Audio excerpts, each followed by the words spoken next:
Hello दोस्तों, आप सभी का स्वागत है एक बार फिर से एस्ट्रो गुरु चैनल पर। मैं आपके लिए लेकर आया हूं टैरो विद कृष्ण में नया सेशन नहीं है।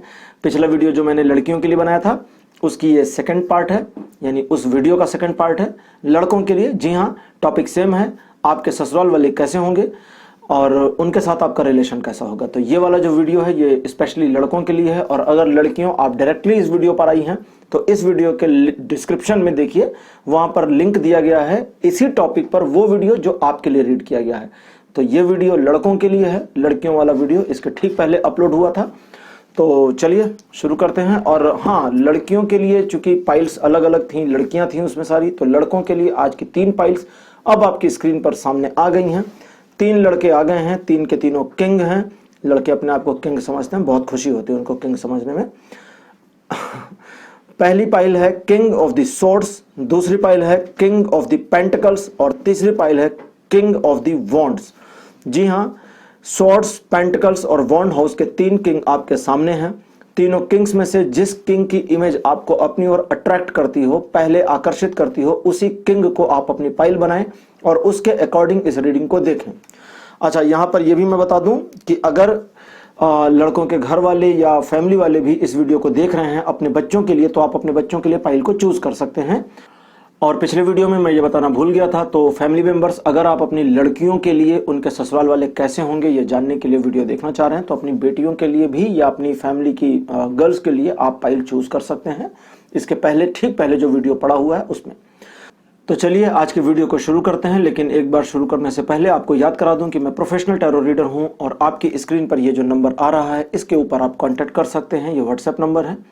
आप अगर अपने लिए पर्सनल रीडिंग चाहते हैं, अपनी लाइफ में किसी तरह की प्रॉब्लम फेस कर रहे हैं, आपको एक काउंसलिंग चाहिए, माइंड में किसी तरह की ब्लॉकेज है, डिसीजन नहीं ले पा रहे हैं या बिल्कुल लाइफ में स्टक हो गए हैं, बहुत मेहनत करने के बाद भी सफलता नहीं मिल रही है, तो जरूर कोई ना कोई प्रॉब्लम होगी आपकी लाइफ में, आपकी कुंडली में। तो मैं वैदिक एस्ट्रोलॉजर भी हूँ, टैरो रीडर भी हूँ, तो आप मेरी कंसल्टेंसी ले सकते हैं, मेरी सलाह ले सकते हैं, मुझसे रीडिंग करवा सकते हैं।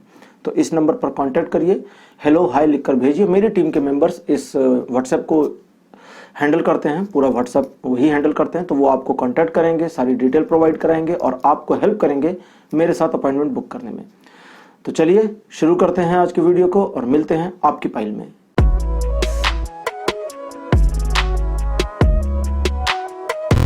हेलो पाइल नंबर 1, आप सभी का स्वागत है आपकी रीडिंग में। अगर आपने किंग ऑफ द सोर्ड्स को चूज किया था, जैसा आप अपनी स्क्रीन पर इस समय देख रहे हैं, तो आपकी पाइल नंबर 1 है और अब आपके लिए मैं रीडिंग शुरू करने वाला हूं। तो चलिए आपके लिए रीडिंग शुरू करते हैं और देखते हैं लड़कों की आपकी ससुराल के साथ आपके रिलेशन कैसे होंगे, वे लोग कैसे होंगे और उनका आपकी लाइफ पर कितना प्रभाव पड़ेगा और आपके लिए गाइडेंस क्या है। तो ये सारी चीजें देखेंगे आज। पाइल नंबर 1 आपके लिए पहला कार्ड आया है 6 of the pentacles. Second card आपके लिए द सन। कार्ड नंबर 3 आपके लिए द वर्ल्ड। नंबर 4 पोजीशन आपके लिए द फूल। और 5th कार्ड आपके लिए जो आया है ये है एस ऑफ द कप्स। सारे कार्ड बहुत बढ़िया, सारे कार्ड बहुत ही पॉजिटिव। केवल 6 ऑफ द पेंटिकल्स को थोड़ा सा छोड़कर वो पॉजिटिव निगेटिव दोनों एस्पेक्ट्स में होता है। फिलहाल हर कार्ड अपने बारे में खुद बताता है, तो ये कितने पॉजिटिव कितने नेगेटिव हैं अब ये बताना शुरू कर रहे हैं। तो डियर बॉयज, आपके लिए सही बात तो ये है कि ससुराल वालों के साथ आपके रिलेशन ट्रस्ट के ऊपर ही आधारित होंगे। आपका ट्रस्ट उन पर और उनका ट्रस्ट आप पर, इसमें जितनी समानता होगी, जितनी सम्यकता होगी, ज्यादा हिंदी होगी, जितनी कंपैटिबिलिटी होगी उतना ज्यादा अच्छा आपका रिलेशन होगा। जितनी कंपैटिबिलिटी इशू आपको होगी या उनको होगी उतना ही ज्यादा प्रॉब्लम भी होगी। शुरुआत से करते हैं, थोड़ी आपके बारे में जानकारी बता दूं कि मैरिज को लेकर के आप उत्साहित तो हैं, लेकिन मैरिज के बाद होने वाली कॉम्प्लिकेशन को लेकर के आप थोड़ा सा परेशान भी रहते हैं या बहुत मामूली सा चिंतित रहते हैं। मतलब ऐसा चिंता नहीं होती है कि अरे शादी हो जाएगी तो क्या होगा, वो वाली चिंता नहीं है। ये चिंता होती है कि शादी हो जाएगी तो कैसे मैनेज होगा। आप अपने आप में काफी ज्यादा आत्मविश्वासी हैं। पाइल नंबर 1 आपका आत्मविश्वास एक्चुअली अच्छा है, लेकिन पिछले कुछ समय में आपने कुछ ऐसे सर्कमस्टेंसेस अपनी लाइफ में देखे हैं जिसके बाद आपका इन चीजों पर थोड़ा सा कम भरोसा हुआ है और आपको लगता है कि कॉम्प्लिकेशन तो होकर रहेगी, आप चाहे कुछ भी कर लें, इफ करें बट करें कॉम्प्लिकेशन तो होगी। ये आपकी अपनी सोच है। आप अपनी मैरिज को लेकर होपफुल हैं, आपको लगता है या आप ऐसा फील करते हैं कि शादी के बाद आपको अपने ससुराल में एक अच्छी इमेज बनाकर रखनी होगी, लेकिन वो इमेज कैसे बनाएंगे इसके बारे में आपको कोई आइडिया नहीं है। आपको सिर्फ इतना पता है कि आप अपने आप को जितना बेटर तरीके से प्रदर्शित कर सकते हैं, लोग आपके बारे में उतना बेटर तरीके से जानेंगे। आप अपनी लाइफ में पहले भी कई बार शाय हो जाते हैं, शर्माहट में आ जाते हैं। शर्माहट का मतलब समझ गए होंगे कि शर्मा जाते होंगे। जब लोग आपकी तारीफें करते हैं, वाहवाही कर देते हैं, कह रहे गजब क्या बात है, तो आप एकदम पानी पानी हो जाते होंगे। लेकिन पानी पानी होने से काम नहीं चलेगा, क्योंकि ससुराल में तो फिर और चीज़ें होती हैं। भारत में तो ससुराल में लोग पैर भी छूते हैं दामाद के, तो वहाँ पर आप पानी पानी हो जाएंगे तो अपनी इमेज को खराब करेंगे। ठीक है, आपको अपनी इमेज बनाने के लिए अपने ऊपर ट्रस्ट करना होगा। पहला काम, जैसे मैंने बताया ना, ट्रस्ट वाला इशू, आपका उन पे उनका आप पे, तो कंपेटेबिलिटी इश्यूज आ सकते हैं। लेकिन अगर आपका पहला ट्रस्ट खुद पर है, अपने आप पर विश्वास है, तो कई सारी चीजें आपके फेवर में आ जाएंगी। कॉम्प्लिकेशंस बहुत हद तक, समझिए 50% के करीब कम हो जाएगी। चलिए ज़ेन कार्ड की हेल्प ले लेता हूं और देखता हूं कि ये आपके लिए अदरवाइज क्या गाइडेंस लेकर के आते हैं। अच्छा, यहाँ आपको बता दूं कि आपके जो ससुराल वाले होंगे वे थोड़ा इनोसेंट टाइप के पर्सन होंगे, जल्दी नाराज हो जाने वाले पर्सन। इनोसेंट लोग जल्दी नाराज होते हैं, बच्चे बड़े मासूम होते हैं, और बच्चों से ज़्यादा गुस्सैला तो कोई होता नहीं है। एक चींटा उसके बगल से निकल जाए साबुत तो देख लीजिए, वो चींटी के भी 4 टुकड़े कर देता है। तो मासूमियत कभी कभी नुकसानदेह भी होती है, मासूमियत कभी कभी भारी भी पड़ जाती है। तो मासूमियत का मतलब ये नहीं है कि सामने वाले पर्सन के अंदर क्रोध नहीं है, मासूमियत का ये मतलब भी नहीं है कि सामने वाले पर्सन के अंदर किसी प्रकार का नुकसान पहुंचाने की भावना नहीं है। मासूमियत सिर्फ मासूमियत होती है, उसका किसी अदरवाइज चीज़ से लेना देना नहीं होता है।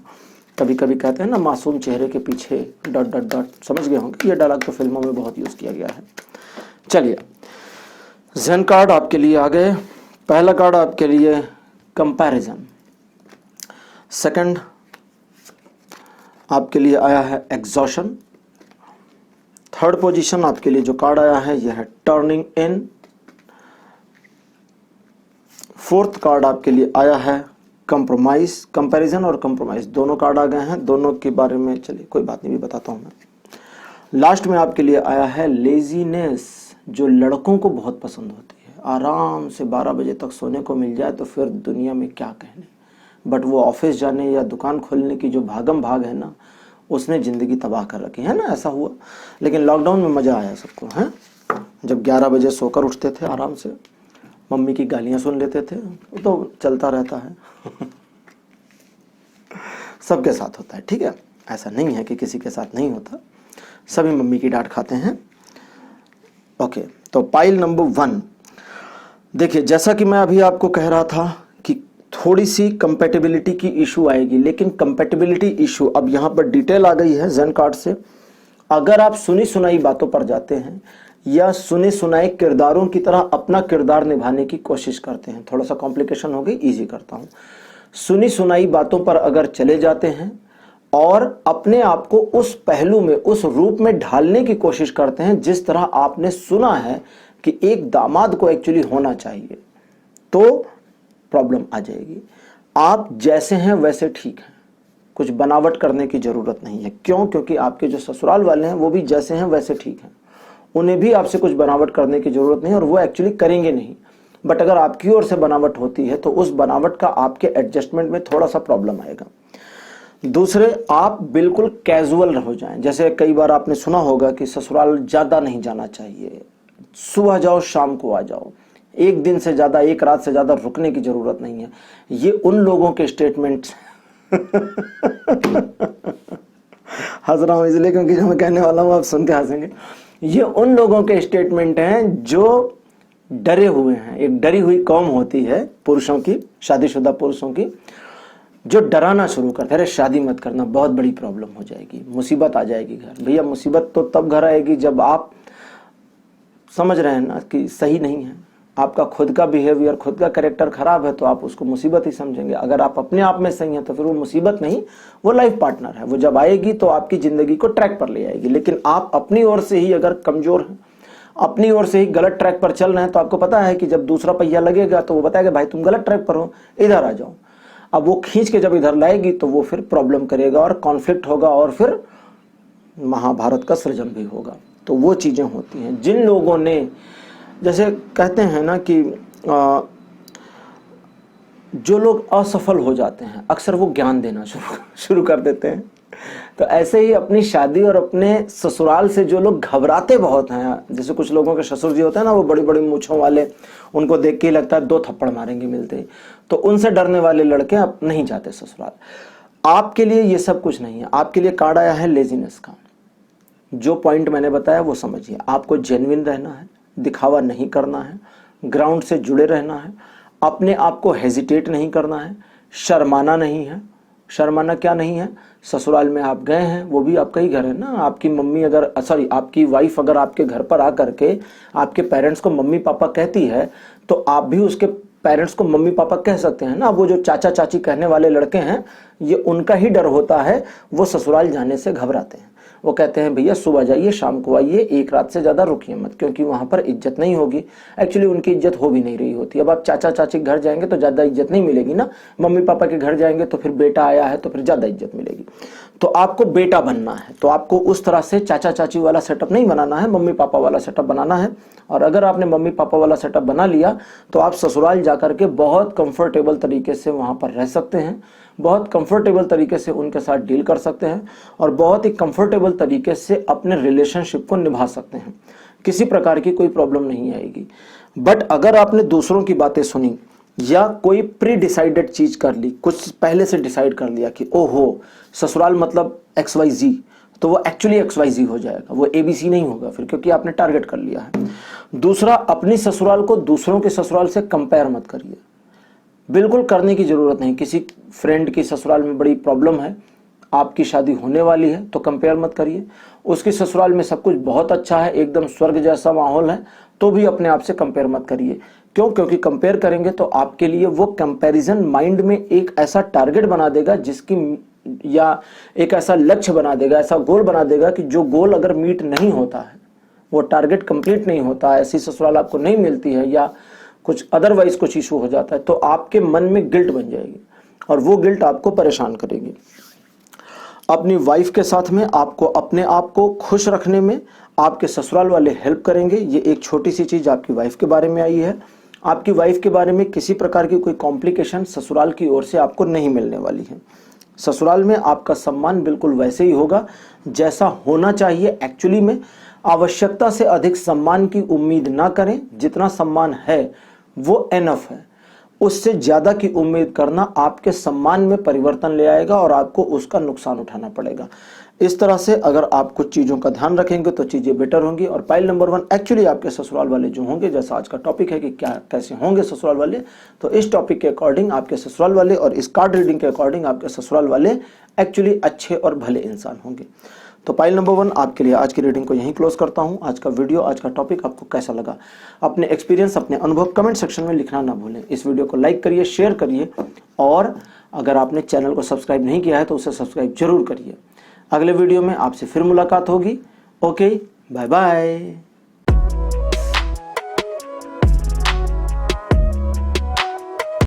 हेलो पाइल नंबर 2, आप सभी का स्वागत है आपकी रीडिंग में। आपने अगर किंग ऑफ द पेंटिकल्स को चूज किया था, जैसा आप अपनी स्क्रीन पर किंग ऑफ द पेंटिकल्स की इमेज को देख सकते हैं, तो आपकी पाइल नंबर है 2। और अब आपके लिए रीडिंग शुरू करूंगा और आपको बताऊंगा कि ससुराल वाले आपके कैसे होंगे, उनके साथ आपका रिलेशन कैसा होगा और टैरो की गाइडेंस आपके लिए क्या है। चलिए शुरू करते हैं आपके लिए रीडिंग। शफलिंग पूरी नहीं हुई, शफलिंग इनकम्प्लीट है, तो शफलिंग को थोड़ा सा कंप्लीट कर लेते हैं। ओके, थोड़ी हार्ड शफलिंग कर लें।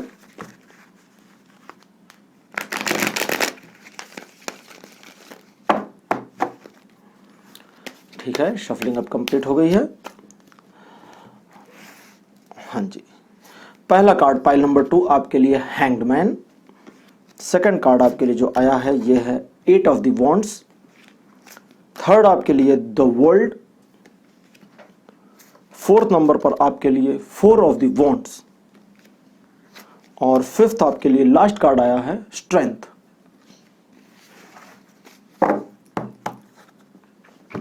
ओके, तो पाइल नंबर 2 अब आपको, चलिए बताता हूं। थोड़ा सा स्ट्रगलिंग रहेगा आपके लिए ससुराल में एडजस्ट करना। पहली चीज़ तो ये जान लीजिए, हालांकि आपके ससुराल वाले भले इंसान होंगे, उनका कोई इंटेंशन ऐसा नहीं होगा कि आपको कुछ नुकसान पहुंचाया जाए या आपकी डिसरेस्पेक्ट की जाए। शादी आपकी बड़ी धूमधाम से होगी, ये चीज़ आ रही है, और आपकी शादी का जो उत्साह है वो आपके ससुराल में एक लंबे समय तक बना रहेगा। लेकिन आपकी अपनी जो एक प्रॉब्लम है कि आप कभी कभी सिचुएशन में स्टक हो जाते हैं और एक चीज़ जो अपने मन में बना लेते हैं, एक अवधारणा बना लेते हैं, एक पॉइंट बना लेते हैं, उस पॉइंट से पीछे नहीं हट पाते, उस पॉइंट के साथ चले जाते हैं और काफ़ी पैशनेट हो जाते हैं अपने आप को उसी पॉइंट पर साबित करने के लिए, भले वो पॉइंट आपका गलत क्यों ना हो। इस एक गलती या इस एक आदत की वजह, कभी कभी ये फायदा करती है लेकिन कभी कभी गलती कर जाती है, मोस्टली गलती हो जाती है, तो कहेंगे इस एक गलती या इस एक आदत की वजह से आपके साथ थोड़ी मोड़ी सी कॉम्प्लिकेशंस हो जाती हैं। आफ्टर मैरिज भी ऐसी ही कॉम्प्लिकेशन आपके साथ होगी। आपका इंटेंशन उनके प्रति गलत नहीं होगा, उनका इंटेंशन भी आपके प्रति गलत नहीं होगा, लेकिन आपके रिलेशन में चीज़ें स्मूथ हो जाएं, चीज़ें नॉर्मल हो जाएं, इसके लिए आपको थोड़ा सा स्ट्रगल करना होगा। अगर आप स्ट्रगल से पीछे हट गए, शुरुआत में ही भाग गए, तो चीज़ें वैसी की वैसी रहेंगी, जैसी शुरू हुई थी वैसी रहेंगी, स्टेबल कंडीशन बन जाएगी, मामला खत्म। लेकिन अगर आपने उम्मीद का दामन नहीं छोड़ा और ये कोशिश करी कि आप इस रिलेशन को एक स्टेबल मोमेंट तक एक्चुअली ले जाओगे, जो कि एक्सेप्टेड मोमेंट हो, एक्सेप्टेड पोजीशन पर हो, यानी कि दोनों पक्ष एक दूसरे को समझें, एक दूसरे को सम्मान करें, तो थोड़े शुरुआती प्रॉब्लम्स के बाद आप उस पोजीशन तक एक्वायर कर लोगे, उस पोजीशन को पा लोगे जब ससुराल में आपकी रिस्पेक्ट एक अलग तरह से, एक अच्छी तरह से होगी। अदरवाइज पीछे हट गए तो आपका ससुराल का जो रिलेशन है वो सो एंड सो वाली कंडीशन में होगा। चलिए अब मैं जेन कार्ड से आपके लिए कुछ और कार्ड निकाल के आपको थोड़ी डिटेल बता दूं। पाइल नंबर 2 कोई प्रॉब्लम नहीं है, मतलब इसको समझें, अगर कुछ कॉम्प्लिकेशन ज़्यादा होती तो यहाँ पर आता और मैं बताता आपको, बट सिर्फ थोड़ी सी एक मामूली सी एडजस्टमेंट प्रॉब्लम है जिसे बड़ी आसानी से दूर किया जा सकता है। ईगो को बीच में ना लाएं, एक फुलफिल मोड में रहें, सामने वाले को भी रिस्पेक्ट देने का प्रयास करें। लेकिन अगर ये चीज़ें थोड़ी सी आप नहीं करते, जैसे कभी कभी होता है ना, दामाद का एक नेचर होता है कि सामने से पहल होनी चाहिए तब मैं पहल करूँ, तो हो सकता है कि वो सोच रहे हो कि इनकी ओर से थोड़ी सी पहल हो जाए तो हम पहल करें, तो दोनों में पहले आप में डॉट डॉट गाड़ी छूट जाएगी। पहला कार्ड जेन कार्ड्स ने आपके लिए दिया है और रिबर्थ, तो बिल्कुल सही आया है, द हैंगमैन के सामने रिबर्थ। फिर आ गया है सॉरो। तीसरा कार्ड आपके लिए आ रहा है, ये है cleansing the past. Card number 4 आपके लिए जो है ये है द मिजर, और नंबर 5 पर आपके लिए आया है कंडीशनिंग। कंडीशनिंग का कार्ड आपके लिए आया है, ग्रेट। और यहाँ पर आया है स्ट्रेंथ। स्ट्रेंथ के कार्ड में एक लायन की पिक्चर बनी है, कंडीशनिंग के कार्ड में भी एक लायन की ही पिक्चर बनी है। खैर कोई बात नहीं, चलिए अब आपको मैं बताता हूँ कि आपके लिए गाइडेंस वगैरह क्या आई हैं। थोड़ी सी डिटेल्स और आई हैं। आपको अपने ससुराल से शादी के बाद किसी प्रकार के ऐसे चीज़ की उम्मीद नहीं करनी चाहिए जो जेन्युइन ना हो, बस इतना ही आपके लिए है, बाकी आप समझ जाएंगे जब वो मौसम आएगा, जब वो समय आएगा। दूसरे, ससुराल वालों का आपके प्रति क्या कर्तव्य है ये डिसाइड करने वाले आप कोई नहीं हैं, और आपका उनके प्रति क्या कर्तव्य है ये डिसाइड करने वाले वो भी कोई नहीं है। आपका अपना डिसीजन है, उनका अपना डिसीजन है, तो इन दोनों डिसीजंस में कॉन्फ्लिक्ट आने की वजह से आपको लगेगा कि उनका बिहेवियर ऐसा ऐसा ऐसा होना चाहिए और उनको लगेगा आपका बिहेवियर वैसा वैसा वैसा होना चाहिए, और दोनों मैच नहीं करेंगे, इसलिए प्रॉब्लम्स रहेंगी। आप अपने आप को एक ऐसी कंडीशन में शादी के बाद ले जा सकते हैं जहां आपको काफ़ी तकलीफ हो कि आपकी ससुराल से आपकी अच्छी बन नहीं रही, अच्छी जम नहीं रही, और इसकी वजह से आप अपने आप को थोड़ा सा परेशान फील करें, मन में दुराग्रह, दुराग्रह का मतलब होता है कि डिस्टर्बिंग थॉट्स आपके मन में आ जाएं, ये पॉसिबिलिटी है। और जैसा आपने उम्मीद किया था, उम्मीद के बिल्कुल विपरीत रिलेशन आपके निकल है, ऐसा आपको फील हो सकता है। ये जो फीलिंग्स हैं, इन फीलिंग्स को किसी से शेयर नहीं करना है। दूसरे, अपने मन में जो भी गिल्ट बन रही है, अपने लिए भी गिल्ट हल्की सी बनेगी, या उनके लिए जो गिल्ट बन रही है कि उनकी ये गिल्ट है, उनकी गलती है, उसे अपने ऊपर हावी नहीं होने दें। आपको चाहिए कि आप अपने आप को बिल्कुल स्ट्रेट फॉरवर्ड होकर के समझने की कोशिश करें और अपने दिल की अंतर्मन की बात को सुनें। दूसरे व्यक्ति आपको आपके ससुराल के रिलेशनशिप के मामले में बहका सकते हैं या गलत सलाह दे सकते हैं अगर आप उनके पास जाते हैं सलाह लेने के लिए। तो आपको एक्चुअली क्या करना चाहिए, अब आपके लिए मुझे एक कार्ड और निकालना पड़ेगा क्योंकि थोड़ी सी कॉम्प्लिकेटेड कंडीशन फाइल नंबर 2 आपके लिए बन जाएगी। शादी लेकिन आपकी बड़ी धूमधाम से होगी। आ गया है वी आर द वर्ल्ड का कार्ड, दिखाता हूं मैं आपको। ये कार्ड है जिसका नाम है वी आर द वर्ल्ड। इसे मैं थोड़ा कैमरा के आगे कर दूं, चलिए कोई बात नहीं, एडिटर से इसकी पिक्चर को लगा देंगे आपके लिए स्क्रीन पर। तो वी आर द वर्ल्ड का कार्ड है जो आपके लिए आया है एडिशनल इंफॉर्मेशन के साथ। ठीक है, अब मैं इसको रीड करूं जी। रीडिंग करने के लिए वापस अपनी ओर दिखाना पड़ेगा ना इस कार्ड को, क्योंकि कार्ड को देखूंगा तभी रीड करूंगा, बैक साइड से तो रीड नहीं कर सकता, वहाँ तो ओशो की सिग्नेचर बनी हुई है। ये बता दूं आपको, ये ओशो की सिग्नेचर है। ये मैं कैमरा के पास कर रहा हूँ। ओके तो आपके लिए मैसेज ये है कि अगर आप अपनी ससुराल से, अपने इन लॉज के साथ में, ससुराल से का मतलब सीधा सीधा है कि सारे लोग, जो लोग वहाँ पर हैं उनमें से, मतलब ससुराल से मतलब इन लॉज के साथ आपकी जो कंपैटिबिलिटी है या आपका रिलेशन है उसमें कुछ प्रॉब्लम फील करते हैं, आपको लगता है चीज़ें सही नहीं हैं, तो कुछ समय के लिए अपने आप को थोड़ा सा पीछे करें और अपनी गलती नहीं खोजनी है, बस उनकी साइड से चीज़ों को देखने का प्रयास कर लें कि उनकी साइड से चीज़ें कैसी हैं, क्या वो गलत कर रहे हैं। अगर आप उनकी साइड में होते और इस कंडीशन को फेस कर रहे होते तो आपके क्या डिसीजंस होते वगैरह वगैरह, आप इस तरह से फेस करें। दूसरे, जिन जिन चीज़ों पर आपको प्रॉब्लम है उनके बारे में एक बार उनको बताना जरूरी है। तो चाहे अपनी वाइफ के थ्रू ही उन तक मैसेज पहुंचा दें कि आपको ये चीज़ें नहीं पसंद हैं और ये चीज़ें थोड़ी सी आपको पसंद है, तो थोड़ा सा इन चीज़ों का ध्यान रखा जाए ताकि आप हर्ट ना होने पाएं, तो चीज़ें आपके लिए और बेटर हो जाएंगी। वो भी आपकी फैमिली है, ये कार्ड कहता है, और उनके लिए भी है कि आप उनकी फैमिली हैं। तो अगर आप दोनों एक दूसरे को सिर्फ रिश्तेदार समझ करके ट्रीट करते रहेंगे तो कॉम्प्लिकेशन बनेगी, लेकिन अगर फैमिली समझना शुरू करेंगे तो कॉम्प्लिकेशन में जो बर्फ है वो पिघलने लगेगी, एक तरह से रिलेशनशिप में सुधार आने लगेगा और चीज़ें बेटर हो जाएंगी। लेकिन फिर भी पाइल नंबर 2 आपके लिए ससुराल के साथ रिलेशनशिप को मेंटेन रखना, अच्छा बनाए रखना थोड़ा सा चैलेंजिंग होगा, इसलिए सावधान रहने की ज़रूरत है। तो पाइल नंबर 2 आपके लिए आज की रीडिंग को यहीं क्लोज करता हूं। आज का वीडियो, आज का टॉपिक आपको कैसा लगा? थोड़ा सा हटके था, लेकिन फिर भी आपको कैसा लगा, अपने एक्सपीरियंस, अपने अनुभव कमेंट सेक्शन में जरूर लिखें।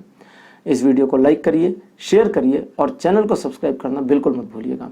और चलते चलते आपको याद करा दूं कि मैं प्रोफेशनल टैरो रीडिंग भी करता हूं, तो अगर आप अपनी लाइफ से जुड़े किसी मामले पर, किसी भी मामले पर मुझसे अपनी सलाह चाहते हैं, टैरो रीडिंग करवाना चाहते हैं, या आप किसी तरह की ऐसी प्रॉब्लम में आ गए हैं जहां जीवन में सक्सेस नहीं मिल रही, किसी ने आपको ढेर सारी अंगूठियां पहना दी हैं लेकिन फिर भी लाइफ में सक्सेस नहीं मिल रही, पूजा पाठ करा लिया फिर भी जिंदगी वहीं अटकी पड़ी है, कुछ नहीं हो रहा, तो शायद आपने कुछ गलती करी है। आपकी कुंडली में जो ग्रह हैं, जो परिस्थितियां हैं, वो सही से कोई रीड नहीं कर पाया है, मतलब जिन लोगों ने रीड किया उनसे कुछ ना कुछ मिस हुआ है। तो अगर आप चाहें तो एक बार मेरी कंसल्टेंसी ले सकते हैं अपनी प्रॉब्लम्स, अपनी ब्लॉकेज को दूर करने के लिए। बहुत सारे मेरे क्लाइंट्स हैं जिनकी लाइफ में ट्रांसफॉर्मेशन हुई है। अब चूंकि प्राइवेसी होती है तो मैं उनके नाम वगैरह डिस्क्लोज तो नहीं कर सकता हूं। तो फिलहाल इस वीडियो के डिस्क्रिप्शन में गूगल लिंक दिया गया है, तो उस पर जा करके आप मेरे रिव्यूज़ को भी पढ़ सकते हैं, जो क्लाइंट रिव्यूज़ हैं उनको पढ़ सकते हैं। तो पाइल नंबर 2 आज के लिए इतना ही, अगले वीडियो में फिर मिलेंगे, तब तक के लिए बाय बाय।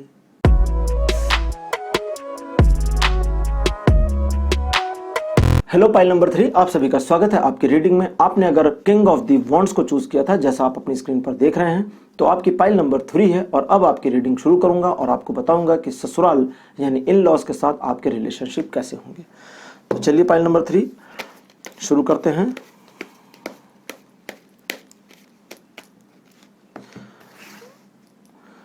पहला कार्ड आपके लिए जो मेरे पास आया है ये है 6 of the pentacles. Second position पर आपके लिए जो कार्ड आया है ये है peg of the wands. Card number 3 आपके लिए 4 ऑफ द सॉर्ड्स। नंबर 4 आपके लिए आया है जस्टिस। और 5th कार्ड आपके लिए जो आया है ये है 5 of the swords. 5 of the swords जो आया है ये मुझे अच्छा नहीं लगा क्योंकि ये बहुत बढ़िया कार्ड नहीं है। तो पाइल नंबर 3, आपके इन लॉज के साथ में जो रिलेशन है वो अप एंड डाउन की कंडीशन पे चलते रहेंगे, उसमें उतार और चढ़ाव दोनों बना रहेगा। जरूरत के मुताबिक वो आपको इस्तेमाल करेंगे, जरूरत के मुताबिक आप उनको इस्तेमाल करेंगे। अपने ग्राउंड्स पर वे बड़े स्वार्थी होंगे और अपने ग्राउंड्स पर आप भी बड़े स्वार्थी रहेंगे। आप दोनों एक दूसरे के लिए मतलब जिसको कहते हैं कि एक दूसरे के लिए नहीं है, लेकिन एक दूसरे के बिना आपका काम नहीं चलेगा। कंडीशन ऐसी आएगी, आपके ससुराल वालों के बीच में एक हेल्दी डिस्कशन या बहसबाजी या आर्गुमेंट होगा, और उस आर्गुमेंट में कभी आप हारेंगे कभी वो हारेंगे, और ये आर्गुमेंट जो है ये कभी कभी एग्रेशन के लेवल पर चला जाएगा, जहां आप अपने ईगो पर चीज़ों को ले लेंगे, क्योंकि कभी कभी आपकी बात को नहीं माना जाएगा। लेकिन कभी कभी आप अपने आप को सरेंडर की पोजीशन में भी पाएंगे, जब आपको लगेगा कि उनकी बातें सही हैं और आप अपने ग्राउंड्स पर गलत हो गए। आपका जजमेंटल रवैया अपने ससुराल वालों के लिए बिल्कुल ऑन पोजीशन पर शुरू से रहेगा, जिसकी वजह से आप उनकी सही बातों को, सही फीलिंग्स को समझने में नाकामयाब रहेंगे। और बिल्कुल ऐसा ही उनके साथ होगा, उनका भी आपके प्रति जजमेंटल रवैया चालू रहेगा और आपकी जेन्युइनिटी को भी वे नकली समझने में बाध्य हो जाएंगे। झगड़ा नहीं होगा, सिर्फ बाल बाल नोच के मारने वाला काम नहीं होगा, लेकिन मजाक कर रहा था, तो वो सब मतलब ऐसा कोई बहुत बड़ा झगड़ा नहीं होगा। आपके और उनके बीच वैचारिक मतभेद होंगे और हेल्दी डिस्कशन होगी। जब एक बार शुरू करेंगे ना तो फिर घंटों घंटों तक बातचीत होगी, और घंटों तक बातचीत करने के बाद जब कोई नतीजा नहीं निकलेगा तो उसमें से कोई बोलेगा कि चलिए जीजा जी खाना खा लेते हैं और फिर आप उनके साथ में पनीर की सब्जी और पूड़ी खाएंगे। मतलब मैं तो शाकाहारी हूँ तो मैं तो यही बताऊंगा ना। फिर अब आप नॉनवेज खाते हो, जानवर खाते हो, तो वो अलग बात, आपकी मर्जी। चलिए, तो नॉनवेज वाले बुरा ना माने, मैं बिल्कुल यही कहता हूँ, जानवर तो जानवर होता है ना। नॉनवेज इंग्लिश वर्ड है, हिंदी में क्या कहेंगे, हिंदी में क्या कहते हैं, मांसाहारी। मांस तो जानवर का ही होता है, नहीं खाना चाहिए वो सब चीज़ें। पोस्टपोनमेंट, कार्ड नंबर 1 आपके लिए। सेकंड पोजीशन पर आपके लिए जो कार्ड आया है ये है मैच्योरिटी, और आपके लिए पोजीशन नंबर 3 पर जो कार्ड आया है ये है टोटलिटी। खिंचाओ शुरू। 4th कार्ड आपके लिए द क्रिएटर, बहुत बढ़िया कार्ड। और 5th नंबर पर लास्ट कार्ड आपके लिए आया है द बर्डन। ओके,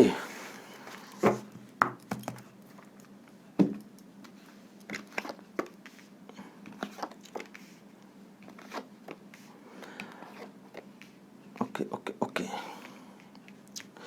तो पाइल नंबर 3, जैसा कि मैंने आपको बताया, थोड़ी कॉम्प्लिकेशन की कंडीशन रहेगी, कभी आप ऊपर कभी वो ऊपर, तो ये चीजें चलती रहेंगी। आपके रिलेशनशिप में खिंचाव कितना भी हो, मतलब आपके पर्सनल रिलेशनशिप जो इन लॉज के साथ हैं उसमें कितना भी अप डाउन और कितना भी खिंचाव हो, आपकी मैरिड लाइफ पर इसका कोई प्रभाव, दुष्प्रभाव नहीं पड़ेगा।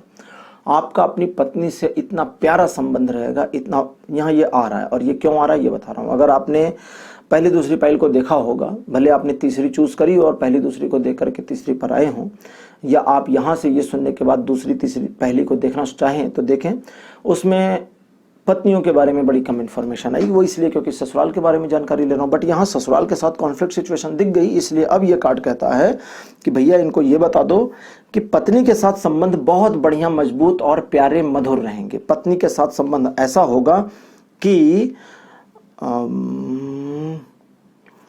वो क्या कहते हैं, 2 जिस्म एक जान वाला संबंध होगा। आप दोनों एक दूसरे के बिना रह नहीं पाएंगे। आप दोनों एक दूसरे को इतना बढ़िया तरीके से कैरी करेंगे, मतलब एक दूसरे की लाइफ को, और एक दूसरे को इतना बढ़िया तरीके से समझेंगे कि कोई भी व्यक्ति कहेगा कि भैया जोड़ा हो तो ऐसा। लेकिन ससुराल के साथ में आपके जो रिलेशन हैं उसमें कॉन्फ्लिक्ट की सिचुएशन बनी रहेगी, खींचतान बनी रहेगी, उसे आप छोड़ नहीं पाएंगे। कभी कभी आपको लगेगा कि आपको थोड़ा मैच्योर बिहेवियर करना चाहिए, और कभी कभी आपको लगेगा कि थोड़ा सा चीज़ों को छोड़ देना चाहिए, जो है जाने दो, अपनी लाइफ में आगे बढ़ो, इनको इनकी लाइफ में रहने दो। और फिर आपको पता चलेगा कि सडनली वो भी यही सोच रहे हैं, और तब आपका ईगो हर्ट हो जाएगा कि वे आपको ग्रांटेड कैसे ले सकते हैं, है ना, टेकिंग ग्रांटेड कैसे ले सकते हैं, वो आपको इंपॉर्टेंस दें क्योंकि आप तो दामाद हैं। तो ये थोड़ी सी खींचतान वाली समस्या आपके साथ बनी रहेगी। इसके अलावा किसी प्रकार की और प्रॉब्लम नहीं है। अच्छा, वार्निंग आपके लिए ये है, वार्निंग भी आई है। फाइल नंबर 3 वार्निंग आपके लिए जो आई है वो ये आई है कि अगर आपको कभी ऐसा लगता है कि ससुराल के साथ आपका लिंक टूट सकता है आपके अपने या उनके अपने बिहेवियर से, तो वो लिंक कभी टूटेगा नहीं। पहली चीज़, वो लिंक हमेशा जुड़ने की कंडीशन तक आएगा, यानी कितना भी वो लिंक झुक जाए वो लिंक टूटेगा नहीं। वैसे होता है ना, लोहा ऐसे घूम जाता है फिर टूट जाता है, तो वो टूटेगा नहीं। नीचे झुक गया लोहा, उसके बाद में फिर ऐसे ऊपर आ जाएगा, फिर से हो जाएगा। दूसरे, आप अपने आप को उनके कामों के लिए बहुत ज़्यादा बर्डन में ना लें, परेशानी में ना लें, अपने सिर पर ना लें हर चीज़ को। थोड़ा कभी कभी उनके ऊपर छोड़ें। हो सकता है आपकी समझदारी बहुत अच्छी हो सकता है उनकी जो सिचुएशन और उनकी जो प्रॉब्लम चल रही हो उसमें आपके द्वारा दी गई सलाहें बहुत काम की हों, और हो सकता है कि आपके द्वारा दी गई सलाहों पर अगर वे काम करें तो लाइफ में बहुत सारी चीज़ों में सफलताएँ पा सकते हैं। लेकिन चुप रहें, शांत रहें, इत्मीनान से इंतजार करें और देखें। अगर सिचुएशन आपके लिए ऐसी नहीं होती है कि वे आपकी सलाह मांगते हैं तो चुपचाप रहें, एंजॉय करें। ससुराल जाए, मटर पनीर की सब्जी खाएं और जब वहां पर आपको बताया जाए कि इस सिचुएशन में आपकी क्या ओपिनियन है, तब अपनी ओपिनियन दें। दूसरे, आपके अपने काम में उनको कम इन्वॉल्व करेंगे तो आप खुश रहेंगे। हर चीज़ उनसे पूछ कर ना करें। मतलब कई बार ऐसे काम होते हैं ना घर में जिसमें ससुराल वालों से थोड़ा पूछने का मन करता है कि जरा उनसे बात कर लेते हैं, उनकी क्या ओपिनियन है, तो वहाँ बहस हो जाने की संभावना ज़्यादा है। बड़े प्यार से बता रहा हूँ, लेकिन इतने प्यार से बहस होगी नहीं, बहस अग्रेशन वाली होगी। तो जहाँ जहाँ फाइल नंबर 3 में मैंने बहस और आर्गुमेंट की बात करी है, मैंने बीच में बताया था ना एग्रेशन भी, तो वो एग्रेशन को ऐड करके चलिए। उस एग्रेशन के बावजूद आपका रिलेशनशिप वहाँ ब्रेक नहीं होगा। चीज़ें हमेशा कंट्रोल में रहेंगी और आप थोड़ा डिप्रेस या परेशान, या जैसे कभी कभी होता है ना कि यार सोचा कुछ था हो कुछ गया, इनकी तो लाइन बोलूँ, चलो मैं बोलता हूँ। ससुराल वालों के लिए तो ये गाली भी नहीं होती, तो मन में ऐसे ख्याल आएंगे कि इनको सालों को तो समझ में ही नहीं आता साले लगेंगे ना आपके वाइफ के जो भाई वगैरह होंगे, तो आप यही सोचेंगे कि ये साले समझ नहीं रहे हैं बस, और इन सालों को समझाना बड़ा मुश्किल है तो खैर ये जो चीज़ें होंगी वो होंगी, अब उस चीज़ को आप रोक नहीं सकते, बट थोड़ा मैनेज कर सकते हैं। तो वो कैसे करेंगे मैंने आपको बता ही दिया है।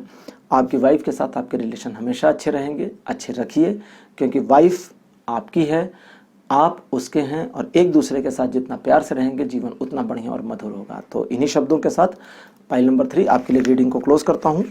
आज का वीडियो, आज का टॉपिक आपको कैसा लगा?